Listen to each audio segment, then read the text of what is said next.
Day 674 of the Ukrainian War Map, also known as the Russo-Ukrainian War. Juzzy here, and today is a super quick update as I take a simplified and down-to-earth approach to some of the most important happenings on the ground in Ukraine. So starting off, we'll take a look at those Russian losses, as currently Russia sits on more than 357,000 military personnel losses, which represents an additional 850 in the past 24 hours.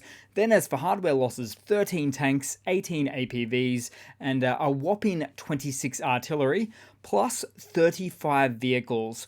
Like, for instance, this one Buhanka Scooby-Doo van, displayed on the screen, which looks like it failed an attempted supply run somewhere in the south.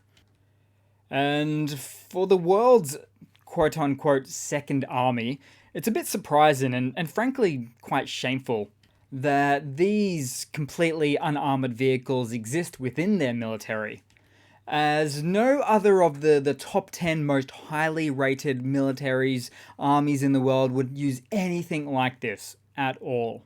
But hey, Russia uses what it can, and it probably has a lot of Buhanka vans and a lot of mobilized personnel, for which it places very little to no value on the life of them. Then we'll head back across to the map today, as after a large salvo of missiles and drones fired into Ukraine from Russia overnight, Ukraine ended up shooting down 27 out of the 36 Shahed drones and 87 out of the whopping 90 Russian Kh-101 missiles sent Ukraine's way. All of which is obviously the biggest salvo of missiles that Russia has sent to Ukraine this winter so far. Now, this time last year, Russia was sending a wave of missiles this size roughly every week. In fact, sometimes more often. However, this time last year, Russia didn't start in the final days of December. Instead, they started at least 2 months earlier. Although I would say it's going to be incredibly difficult for Russia to sustain firing at these rates as they had last year, that is for certain. And on the flip side, Ukraine was still expecting some level of large wave missile fire from Russia this winter. And as you can see, Ukrainian air defenses are working with a much higher initial interception rate than that what they did for last year. And so I would expect that there to be maybe 6 to 8 more waves of this magnitude from Russia over the following 6 weeks or so. But also, what I now expect is for Ukraine to strike back with their newly developed long-range UAV drone technology right into Russia and into its capital of Moscow, which is a capability that Ukraine did not have last year. Not at all. So we're about to see quite the evolving dynamic on this front quite shortly. Then deeper into the Ukrainian map today, we'll start out in the Donbass, or somewhat in the Donbass, as Russian forces have continued to attempt new assaults on the village of Sinkivka and the surrounding regions, but Russian armor was completely destroyed within minutes of arriving within firing distance of the Ukrainian forces. And the reason why Russian command at the highest levels is likely as keen as mustard to progress downwards from here is because of the various land obstacles. As you see, there's a bit of a physical breakpoint here in the northeast, with slightly mountainous regions, and above all the Oskil River, which in this combined format all works in perfect natural harmony that any invading army would like to take over and control. Because in this type of situation, it's just easier to maintain control over it once they have captured it. Plus, Russia would probably be willing to accept this natural border that runs south as part of a peace deal, treaty, or ceasefire. But still, much easier said than done. Then we'll head down further on the map, still in the Donbass. So, as for the Avdiivka front, There's been some reports that Russia is trying to bypass the city as to avoid fighting within the city itself. So, although it remains a primary focus of the Russian forces to take Avdiivka, they likely want to avoid actually entering the city and engaging in the type of brutal urban warfare combat that was seen in the Battle of Bakhmut, for instance.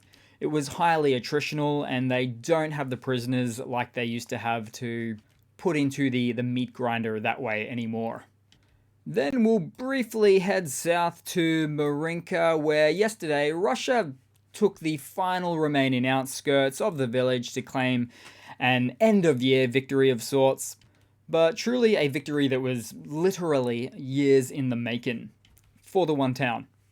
And even, having said that, most analysts or pundits tend to suggest that this region offers little tactical advantage for the Russian army and doesn't allow for any operationally significant advance, unless Russian forces have considerably improved their ability to conduct rapid mechanized forward movements, which their army currently shows little to no signs of having done. Then, somewhere in the east, here's a first-person view of a shot from a Ukrainian drone just moments before impact and the impending doom, as it was destroying a Russian Avdiivka 122mm self-propelled howitzer. And this one, in fact, was located northeast of Kamianka. So we need to zoom in right there for that one. So right there, as it was traveling the main road. Well, actually, this one was backed into a stationary position in classic untrained and mobilized Russian operator style, effectively just waiting to be taken out. And they probably thought they were safe there.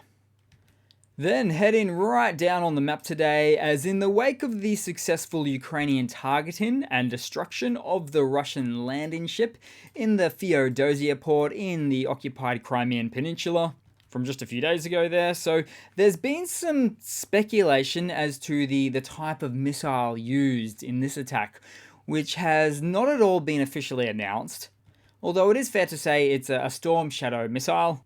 But that's where things get really interesting, as the operational range of the UK and French provided Storm Shadow and Scalp EG missiles have a range of 250 kilometers, or about 155 miles officially, and yet to fire them from a safe distance they require, in this instance, perhaps a safe operating range of about 400 to 500 kilometers, or about 250 to 300 miles. Now, you might not see it on the screen, but just below, this straight direct line is all the way to the Odessa Oblast, is showing 425 kilometers, which is almost 200 kilometers above the Storm Shadow's range that was officially provided to Ukraine.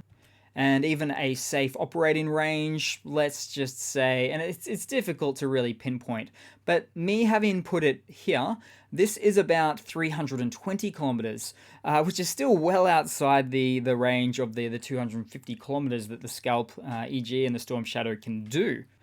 So in other words, this operation represents a significant action in the ongoing conflict, demonstrating Ukraine's capability to target key assets with large payloads, with precision strikes at long distances. And yet, nobody seems to bat an eyelid anymore, particularly Russia, having any concerns about this missile range, because these days Ukraine has so many in-house long-range platforms that can reach 1,000 kilometers or more. So therefore, the longer-ranged Storm Shadow missiles that appear to have been used in this hit no longer generate any sort of red line rhetoric from Russia like it used to.